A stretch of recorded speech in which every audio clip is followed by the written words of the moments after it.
warahmatullahi wabarakatuh. Halo teman pemilih, kembali lagi di opsi obrolan pemilu santai dan informatif bersama KPU Kabupaten Batanghari. Kali ini bersama saya Imam Adityo Pratama dan tentunya saya tidak sendirian karena sudah hadir bersama saya narasumber yang luar biasa yaitu Bapak Ahmad Halim selaku Ketua KPU Kabupaten Batanghari sekaligus Kepala Divisi Keuangan Umum dan Logistik di KPU Kabupaten Batanghari. Assalamualaikum. Kabar Pak? Waalaikumsalam. Alhamdulillah baik, Imam. Alhamdulillah. Sebelumnya terima kasih Pak telah berkenan hadir membersamai kami pada kesempatan ini Pak. Baik teman pemilih, di episode kali ini kita akan membahas perbedaan dan urgensi masa tahapan serta non tahapan pemilu yang menjadi bagian penting dalam penyelenggaraan demokrasi di Indonesia. Baik Pak, sebelum masuk topik utama nih Pak, mungkin Bapak bisa memperkenalkan diri terlebih dahulu Pak dan menceritakan sedikit pengalaman Bapak di bidang kepemiluan. Silakan Pak. Baik, terima kasih. Assalamualaikum warahmatullahi wabarakatuh. Teman pemilih dimanapun Anda berada. Saya Ahmad Halim, Ketua KPU Kabupaten Batanghari, periode 2023-2028. Jadi kalau bicara sejarah singkat atau histori saya di penyelenggaraan pemilu ini, saya mulai berkarir di penyelenggaraan pemilu ini di tahun 2014. Jadi 2014 saya berada di tingkat kelurahan. Waktu itu saya di PPKD namanya ya. Jadi pengawas kelurahan desa. Kemudian 2015 saya dulu dipercaya sebagai panwas kecamatan ya, di panwas kecamatan di Pilkada 2015. Kemudian di 2017 saya ikut seleksi staf di Badan Pengawas Pemilu waktu itu. Alhamdulillah berkarir di Bawaslu selama lebih kurang 6 tahun.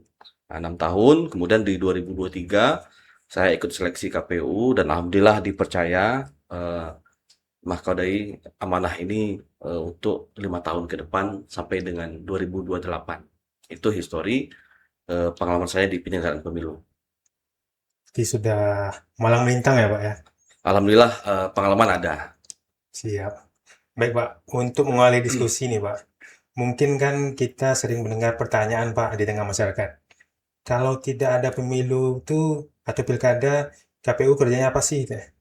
Apalah gawe pemilu nih bahasanya Pak?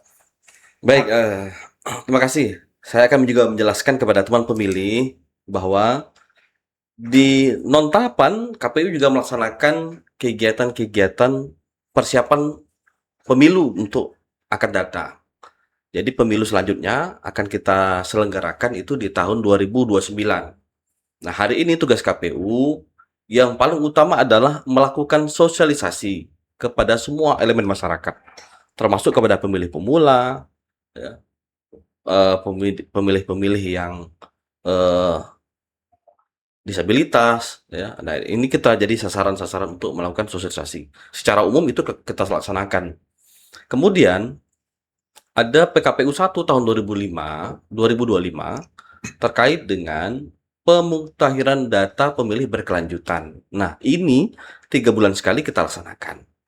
Ya, selama 3 bulan kita laksanakan pleno, karena data anomali ini kan terus bergerak. Nah, maka perlu kita sinkronisasi melalui pemerintah daerah, melalui Dukcapil untuk memastikan jumlah penduduk yang pindah, yang masuk, yang meninggal. Nah, ini juga akan menjadi tugas KPU di masa non tahapan. Kemudian yang ketiga itu KPU melaksanakan pemuktahiran data parpol berkelanjutan. Nah, ini juga kita laksanakan per semester atau 6 bulan sekali. Ini juga sesuai dengan dasar hukum keputusan KPU nomor 658 tahun 2024. Nah, jadi itu Mas Imam. Jadi kita KPU tetap melaksanakan di non tahapan kegiatan-kegiatan. Dan ini semua akan kita siapkan untuk menghadapi pemilu yang akan datang. Baik Pak, berarti tetap ada kegiatan ya Pak Tetap ya? ada kegiatan.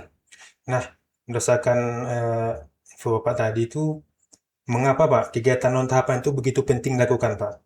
Meskipun tidak sedang memasuki masa penyelenggaraan pemilu. Ya, jadi begini, pelaksanaan pemilu pilkada yang telah lalu ini kan menjadi bahan evaluasi kita, ya, baik KPU dimanapun lah. tempat bahwa ini akan menjadi evaluasi.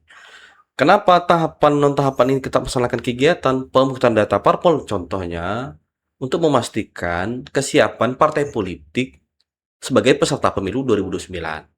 Kemudian untuk data pemilih berkelanjutan kita menyiapkan juga data pemilih kita nanti akurat untuk pemilu yang akan datang. Sehingga untuk meminimalisir eh, kekhawatiran kita terkait dengan pelanggaran-pelanggaran, ya, ini juga akan kita laksanakan triwulan sekali untuk memastikan data-data anomali ini supaya lebih baik menjelang pemilu 2029. Jadi lebih ke berbenah ya Pak ya, Ya, persiapan ya Pak ya. ya. Nah, sebelum bahas lebih lanjut nih Pak, sebenarnya apa sih yang dimaksud dengan tahapan pemilu Pak? Dan kegiatan apa saja yang termasuk di dalamnya? Jadi tahapan pemilu itu ini kan mengacu kepada Undang-Undang Nomor 7 Tahun 2017. Nah, ini di pasal 167 ya, di poin nomor 4 itu ada 11 tahapan pemilu. Jadi ada 11 tahapan. Dari perencanaan program, kemudian pemutaran data pemilih, ya, kemudian pendaftaran parpol sekaligus verifikasi partai politik, ya, kemudian penetapan jumlah kursi dan penetapan hingga pengangkatan atau sumpah janji anggota DPR, DPD, dan presiden terpilih. Jadi ada 11 rangkaian tahapan pemilu itu. Jadi cukup panjang. Jadi kalau eh, mengacu persiapan ke pemilu 2009, di 2027 kita tahapan pemilu itu insya Allah akan dimulai. Nah, 2027 tahapan pemilu itu akan dimulai dari perencanaan program, penyusunan anggaran, peraturan. Nah, ini dimulai dari itu. Nah Pak, agar masyarakat dapat memahami proses pemilu tadi itu Pak secara utuh, bisa nggak Pak dijelaskan apa saja tahapan dalam penyelenggaraan pemilu itu dari awal hingga akhir Pak? Ya, jadi itu yang pertama tadi itu bahwa KPU melakukan penyusunan program, ya, penyusunan peraturan. Kemudian yang kedua, pemutaran data pemilih. Nah, jadi nanti kita akan membentuk badan ad hoc, PPK di kecamatan, kemudian PPS di desa kelurahan, kemudian nanti akan juga membentuk pantarlih namanya. Nah, ini petugas untuk yang mendata pemilih di desa, di RT, dan membagikan ke masing-masing wilayah ke TPS-nya. Yang ketiga, nanti ada tahapan pendaftaran partai politik. Nah, ini juga menjadi urgen. Ini yang ketiga. Setelah pendaftaran di tingkat pusat mendaftarkan diri ke KPU RI, nanti KPU RI akan memberikan data kepada KPU ke provinsi dan KPU kabupaten kota untuk memastikan bahwa syarat partai politik ini lengkap untuk sebagai peserta pemilu.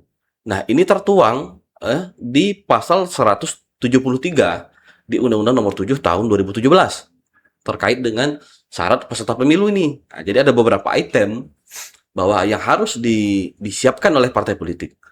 Yang pertama, mereka harus memastikan bahwa kepengurusan di tingkat provinsi itu 100%. Nah, yang kedua, mereka harus mempersiapkan kepengurusan di tingkat kabupaten itu 75% se-Indonesia. Kemudian yang ketiga, mereka harus menyiapkan 50% kepengurusan di tingkat kecamatan. Nah, ini nanti tugasnya KPU Kabupaten Kota untuk memastikan syarat-syarat ini lengkap atau tidak. Nah, kemudian yang keempat, untuk memastikan juga anggota partai politik. Nah, ini di pasal yang sama, di pasal 173, bahwa keanggotaan partai politik ini juga harus memenuhi syarat. Nah, salah satu narasi di Undang-Undang Nomor 7 itu bahwa mereka harus menyiapkan 1/1000 dari jumlah penduduk. Artinya kalau untuk di Batanghari itu kita hari ini di angka 309.000 jumlah penduduk. Maka partai politik harus menyiapkan keanggotaan parpol itu 10% dari itu ya sekitar 310 orang. Nah, itu yang akan kita verifikasi faktual. bahwa menyatakan mereka sebagai anggota partai atau tidak. Nah ini tahapan yang nomor 3. Kemudian setelah nanti mereka dinyatakan syaratnya cukup, nanti baru KPU RI menetapkan mereka sebagai peserta pemilu tahun 2029. Nah, itu di nomor 3 tadi. Nomor 4 penetapan tadi ya. Kemudian nomor 5 KPU Kabupaten Kota, Provinsi dan KPU RI juga akan nanti menetapkan jumlah kursi dan daerah pemilihan. Nah, ini kita kalau di Batanghari karena jumlah penduduknya 300.000, kalau di pasal 191 di Undang-Undang Nomor 7 Tahun 2017 bahwa untuk Kabupaten Batanghari itu estimasi jumlah penduduknya di 300.000 sampai 400.000, maka jumlah alokasi kursinya untuk Batanghari itu sebanyak 35 kursi. Nah, kalau jumlah penduduknya 400 sampai 500.000, maka jumlah kursi di daerahnya itu 40 kursi. Nah, itu tahapan yang urgen nanti. Itu persiapan KPU yang juga cukup memakan waktu, menyiapkan waktu. Ya, mudah-mudahan kita sehat selalu lah untuk menghadapi tahapan 2029 nanti. Jadi proses tahapan penyelenggaraan pemilu dari awal hingga akhir itu cukup panjang ya Pak ya? Cukup panjang. Jadi ada 11 tahapan tadi yang tertuang di pasal 167 di Undang-Undang 7 tahun 2017. Jadi ada 11 tahapan. Baik Pak. Nah itu kan tadi tahapan pemilu ya Pak ya? Ya. Nah ketika tahapan pemilu udah clear nih Pak, selanjutnya kan ada masa non tahapan ya Pak ya? Nah bentuk pekerjaan KPU tadi Pak, selama masa non tahapan ini apa sih Pak gitu? Ya, seperti yang dijelaskan di awal ya, bahwa KPU secara umum ya untuk memastikan mensosialisasikan kepada seluruh masyarakat. Nah, jadi kalau terkait sosialisasi ini tidak hanya di masa tahapan saja, jadi di non tahapan pun KPU diberikan kewenangannya. Jadi maka KPU Kabupaten Kota itu berinisiasi lah, membuat kegiatan sosialisasi, datang ke sekolah, datang ke kampus, bekerja sama MOU dengan pihak perguruan tinggi. Nah, ini salah satu bentuk bahwa KPU punya tugas lain ya. Jadi untuk menyadarkan masyarakat ini terkait dengan demokrasi, dengan pemilu, ini juga harus harus berinisiasi lah ya KPU Kabupaten Kotanya. Nah Pak, sesuai yang Bapak sebut tadi Pak, salah satunya kan kegiatan penting pada masa non tahapan itu kan PDPB ya Pak ya? Ya. Pemutahiran data pemilih berkelanjutan.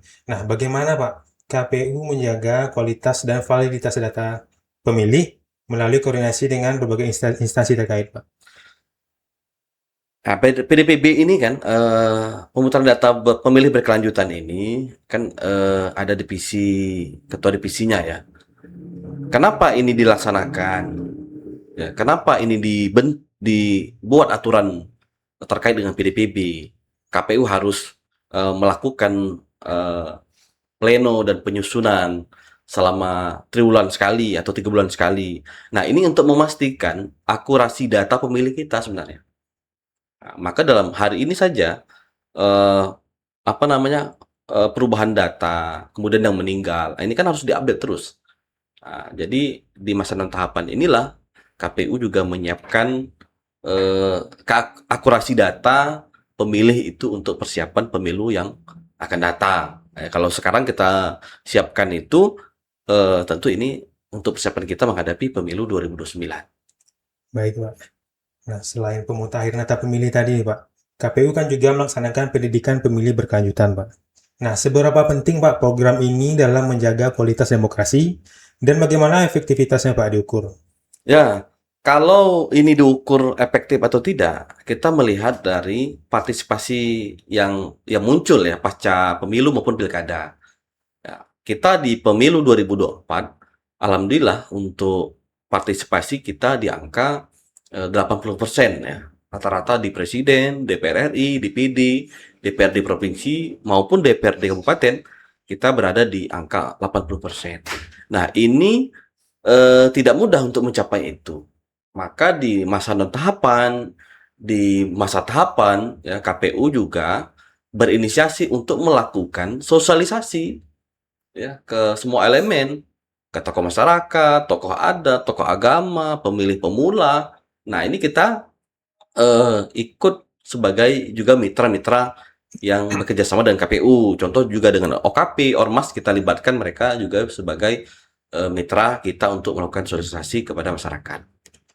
Jadi partisipasi pemilu nanti itu digenjotnya itu dari masa non-tahapan ya, Pak ya? Ya, di masa tahapan kita memberikan pendidikan pemilih lah.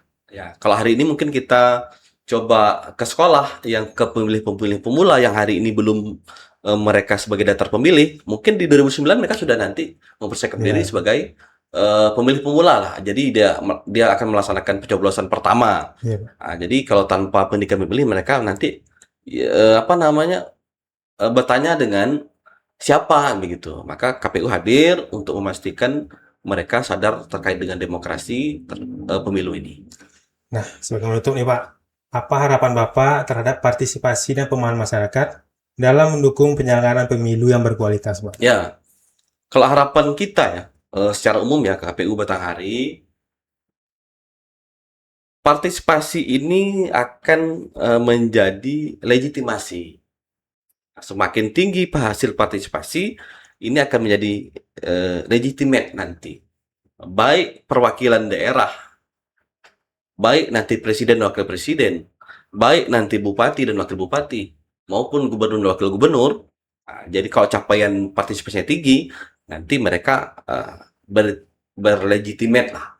Nah, ini sebenarnya yang menjadi eh, fokus kita. Nah, semakin tinggi, semakin berlegitimasi lah sebuah pemimpin itu. Nah, ini harapan kita bahwa adik-adik pemilih atau pemilih pemula, teman pemilih, ingat bahwa demokrasi di Indonesia hari ini berada di tangan rakyat ya. Kedaulatan itu berada di tangan rakyat. Ini juga amanah Undang-Undang nomor Undang-Undang Dasar tahun 1945. eh, ini maka menjadi pokok kita untuk melakukan sosialisasi sehingga para pemimpin yang dipilih nanti berlegitimasi. Oke, siap, Pak. Selanjutnya, Pak, setelah penetapan kursi dan jumlah dapil tadi, Pak, apa Pak selanjutnya, Pak? Ya, jadi eh, tahapan tadi kan ada 11 ya. Itu tadi baru ke yang kelima. Jadi yang keenam tahapannya adalah pencalonan. Jadi presiden, wakil presiden itu akan mencalonkan diri ke KPU RI, kemudian DPD, DPR RI, nah itu juga nanti akan mencalonkan diri melalui partai politik. Begitu juga nanti DPRD provinsi dan DPRD kabupaten juga akan mencalonkan diri ke KPU provinsi dan KPU kabupaten kota. Nah itu yang keenam itu tahapan pencalonan melalui partai politik. Nah itu baru nanti diverifikasi kembali itu data-data calon legislatifnya. Ya. Kalau terkait dengan umur, minimal untuk kabupaten itu minimal di usia 21 tahun. Nah, jadi itu yang keenam. Kemudian yang ketujuh, ini masa kampanye selama 3 bulan. Ya. Calon legislatif silahkan berkampanye selama 3 bulan. DPRD kabupaten, provinsi, RI, DPD, dan presiden akan melakukan kampanye itu. Jadi ada masa kampanye. Itu yang ketujuh. Jadi yang ke-8 masa tenang, kemudian yang ke-9 baru nanti kita pelaksanaan pemungutan dan penghitungan suara. Nah, ini yang ke-9. Kemudian yang ke-10 itu kita akan melakukan penetapan hasil pemilu, baik DPRD kabupaten, itu di tingkat kabupaten, KPU kabupaten. Nanti kalau untuk DPRD provinsi, DPD dan DPR RI itu nanti di tingkat provinsi, di KPU provinsi. Kemudian untuk presiden dan wakil presiden itu nanti di tingkat RI. Nah, setelah kita melakukan penetapan, nanti ada masa jeda selama 3 hari setelah keputusan dikeluarkan oleh KPU bagi peserta pemilu yang merasa dirugikan. Nah, ini bisa mengajukan sengketa ke Mahkamah Konstitusi. Nah, ini yang tahapan yang ke-10 nih. Jadi kita menunggu nanti. Kalau nanti tidak ada, ya berarti hasil pemilu yang kita laksanakan berarti berjalan dengan baik dan lancar. Baru yang tahapan terakhir itu yang ke-11 adalah pengucapan sumpah janji. Nah, ini kalau terkait anggota DPR di kabupaten kota itu sesuai dengan berakhir masa jabatannya. Kalau untuk di Kabupaten Batanghari itu di bulan Agustus. Nah, jadi bulan Agustus 2029 itu berakhir masa anggota DPRD Kabupaten periode 2024-2029. Nah, itu 11 tahapan yang akan kita selenggarakan selama tahapan. Baik, teman pemilih, melalui penjelasan yang komprehensif tadi, kita dapat menarik kesimpulan bahwa keberhasilan pelaksanaan tahapan pemilu ataupun pilkada sangat ditentukan oleh seberapa optimalnya KPU memanfaatkan masa non-tahapan untuk berbenah dan memperkuat fondasi sistemnya. Nah, terima kasih banyak kepada Bapak atas perspektif berharga yang telah dibagikan pada hari ini, Pak. Ya, terima kasih sama-sama, Imam. Oke, teman pemilih, demikianlah episode kali ini. Saya pamit undur diri. Sampai jumpa di episode selanjutnya. Assalamualaikum warahmatullahi wabarakatuh.